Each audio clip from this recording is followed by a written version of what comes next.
Pessoal, vamos voltar à questão abrangente nacional, mas tem 2 pontos ainda que eu quero prometer ao público que nós vamos adotar. Pessoal, o primeiro é agora. A gente vai se ocupar agora das bancadas na Câmara dos Deputados e no Senado, do Congresso, que é um fator importantíssimo, decisivo no sistema de governo brasileiro. E o outro ponto que nós vamos abordar é o das pesquisas. Em que medida elas foram, são, serão confiáveis. Então, promessa para vocês, capítulo 1. Vamos falar agora da configuração da Câmara dos Deputados, considerando o tamanho das bancadas recém-eleitas. É aproximado. O número final do TSE virá mais tarde também. Deixa eu puxar meus óculos aqui, porque mesmo na distância eu não estou conseguindo ler. Caio, lê para mim. Vamos lá, PL 99, Federação Brasil da Esperança, 79, União Brasil 59, essa Federação Brasil da Esperança é PT, né? É o PT, sim, né, Caio? É. União Brasil 59, PP 47, Republicanos 42, MDB 42, PSD 42, Cidadania PSDB 18, PDT 17, PSB 14, PSOL Rede 14, Podemos 11 e outros partidos 29. O presidente falou ali, né? Em 100 e poucos. Em 101. Eu estava conversando... Mas vamos só esclarecer para o público. Sim. Isso ainda não é o resultado final oficial. Sim. Ele demora para ser calculado por uma série de questões técnicas envolvidas com o nosso sistema proporcional de votação. Isso é a nossa compilação a partir dos resultados dos estados, tá? Só para ficar esclarecido. Isso aí não é oficial. Sim. Mas dá uma ideia. Dá uma ideia. E a se confirmar esses números, pelo que eu estava vendo aqui no site da Câmara, é a maior bancada eleita em muitos anos. A última bancada grande dessa monta foi a do PL. A do PL. Okay. O que mostra que ser governo ajuda. Você tem a máquina do Estado, ajuda. A última... Com orçamento secreto ainda. Isso. A última PFL em 98 com 105 deputados. E desde então, tudo abaixo de 100. Eles estavam projetando algo entre 95 e 100. O presidente da República falou 101. E o próprio PL estimava algo entre 70 e 80. Eles estavam comemorando muito ali. O PT deu quanto? A Federação Brasil da Esperança 79. Agora, os números deixam muito claro, né, William? O quanto, se Lula vencer, ele vai precisar do MDB, ele vai precisar do PSD, ele vai precisar do PSDB, ele vai eventualmente precisar do União Brasil. O Caio deu aquela apuração muito interessante dessa expectativa de fusão, né, Caio, entre o União Brasil e o PP. E depois eu estava ouvindo de um político experiente que eles estavam lendo isso dentro do PT como uma espécie de recado do União Brasil para o Lula. Olha, nem recado, isso aí é chantagem. Foi a palavra que eu ouvi, William, mas eu quis ser um pouquinho mais discreta aqui. É uma espécie de chantagem do União Brasil para o Lula, dizendo o seguinte: olha, ou vocês negociam com a gente a presidência da Câmara, ou então a gente se une com o PP. Complicado você chantagear um presidente eleito, seja ele qual for, mas... Não vou completar, vou deixar em aberto. Thaís, nós estamos diante do fator essencial de poder. Para a gente imaginar o que vai acontecer com quem quer que ocupe a cadeira no Palácio do Planalto a partir de janeiro. O que a gente consegue enxergar da correlação de forças com esses números? A esquerda, 79 aqui, esquerda pura, né? Sim, sim. Podemos colocar Rede, PSOL junto, enfim, passa um pouquinho de 100.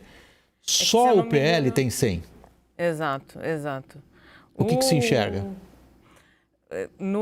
Na última sexta-feira, eu estava falando dentro do PL e eles tinham projetado essa eleição para baixo. O próprio Valdemar estava dizendo internamente que talvez ele não conseguisse chegar no patamar de 70, 80, por causa das perdas que ele teve no TSE, com candidaturas impugnadas importantes, e também por causa do dinheiro. A gente até falou disso aqui sexta-feira no WW. E aí vem essa avalanche PL, né? Eu falei PP, desculpe. Do PL, muito importante, um partido muito forte. E aí eu acho que tem muita ligação com aquilo que a gente já tratou aqui sobre a eleição nacional. Como parte do bolsonarismo não é captado, como a gente não consegue enxergar parte desse bolsonarismo, porque vem essa eleição bastante forte na Câmara, uma eleição bastante forte no Senado e aí com uma força que vai ser preciso dialogar com esse partido, independentemente de o governo a ser eleito. Nós temos, pessoal, só um segundo, pela ordem. nós temos os números do Senado também, tá? Nós vamos abordar na sequência. Caio, Felipe. Não, eu só queria levantar uma questão para a gente refletir sobre o Congresso Nacional, até que ponto é bolsonarismo e até que ponto é governismo. Bom, ou se são as duas coisas juntas. Não é uma pergunta retórica, portanto você vai respondê-la. Não, eu creio que é uma mistura dos dois, porque você ser governo numa eleição que não tem mais financiamento privado, o Estado, né, e a máquina administrativa do Estado, ela consegue mobilizar e favorecer o status quo, né, das candidaturas. Seja do Bolsonaro, seja dos seus candidatos, seja dos seus governadores. A gente vê isso pela taxa de reeleição dos governadores, né, principalmente aqui no Sudeste, Minas e Rio de Janeiro. Então, o governismo é uma força muito grande de ser derrubada e de ser vencida. E na sua avaliação, que explica esses números na Câmara? Não, certamente na Câmara e na Nacional. Ok. Mas no Brasil, sem financiamento privado, de fundão eleitoral e de orçamento secreto, acho que a gente estava mais que esperando isso. Felipe? Exatamente. O orçamento secreto, aquela distribuição de bilhões de reais, com foco ali nos aliados dos presidentes das casas legislativas, principalmente o Arthur Lira na Câmara, e aliados também do governo Jair Bolsonaro. Então, o PL, que é o partido do próprio Jair Bolsonaro, ganhava muito dinheiro nessa distribuição. E a gente vê ali logo em seguida o PT e União Brasil, que eram os partidos que abocanharam as maiores fatias do fundo eleitoral, que foi aprovado aí com 4,9 bilhões de reais. Então, você tem uma dificuldade até de renovação em razão disso, né? Quem vai fazendo maior bancada vai tendo maior dinheiro e vai mantendo uma bancada imensa. E quem é aliado do governo, de fato, vai elevando ali a fatia do orçamento secreto, por enquanto, se o STF não derrubar, que é com o que conta o Lula, se o Lula for eleito. Agora, se o Lula for eleito, ele vai precisar de um grande acordo. E a Simone Tebet, só para concluir, no comentário dela depois do resultado da eleição, ela cobrou agilidade do PSDB, do Cidadania, do MDB, dos partidos que formaram a coligação dela para decidir, aparentemente, mostrando que não vai ficar em cima do muro. Então, indica, né, que possivelmente vai apoiar o Lula. Eu não gosto de cravar nada, mas está no ar essa hipótese. Então, esses partidos vão negociar com o Lula e vão exigir alguma coisa em troca. Eu acho que pode haver um freio aí, uma moderação no Lula em razão dessas contrapartidas. Excelente provocação, Felipe. O que está passando pela cabeça do Lula quando ele vê esses números da Câmara, Thaís?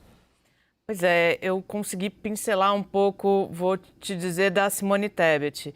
Ela, no discurso que Felipe cita, ela fala muito do recado dado também pelo Congresso. E é por isso que ela fala desse recado dado pelo Congresso e fala imediatamente depois que ela não vai ficar omissa. Então, ela dá um indicativo ali. Mas o que para mim fica bastante claro desse recado, por isso que eu citei o bolsonarismo, eu peguei só o recorte de São Paulo, o maior colégio eleitoral. Por enquanto, né, segundo os dados compilados até agora pelo Tribunal Superior Eleitoral, Guilherme Boulos, do PSOL, foi o candidato mais votado a deputado federal, com um pouco mais de 1 milhão de votos. E aí a gente tem uma sequência com 3 candidatos que foram para o PL por causa do presidente Jair Bolsonaro.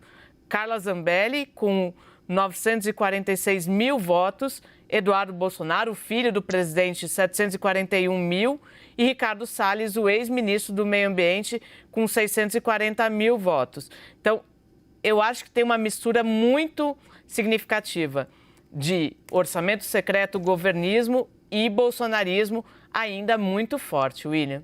O que isso impõe ao Lula? Eventualmente, nós estamos considerando como é que os dois do segundo turno, como é que eles estão vendo isso? Lula vai conversar com esses partidos, se ele for eleito. Eu vejo problema para o Lula ano que vem. A gente está vendo aí bastante bolsonarista sendo eleito no Senado e na Câmara. Mas tem muitos ex-aliados, que já foram aliados do Lula. O problema do Lula vão ser muito mais se o Lula for eleito. Sim. Seria muito mais os bolsonaristas, aguerridos, raiz, que vão fazer muito barulho contra um eventual governo Lula, do que essa turma. Mesmo PL, mesmo PP, União Brasil, se rolar essa fusão também. Essa turma vai ser sempre governo. Deixa eu fazer o seguinte. Eu não vejo uma dificuldade de montar ali. Amanhã já tem reunião do Conselho Político do PT marcada.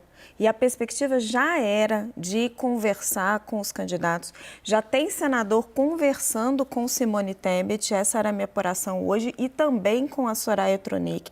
Essa negociação já está acontecendo. O PT ficou muito mais difícil para ele vencer essa eleição sem negociar com esses partidos e sem negociar com o PSDB de Rodrigo Garcia aqui em São Paulo.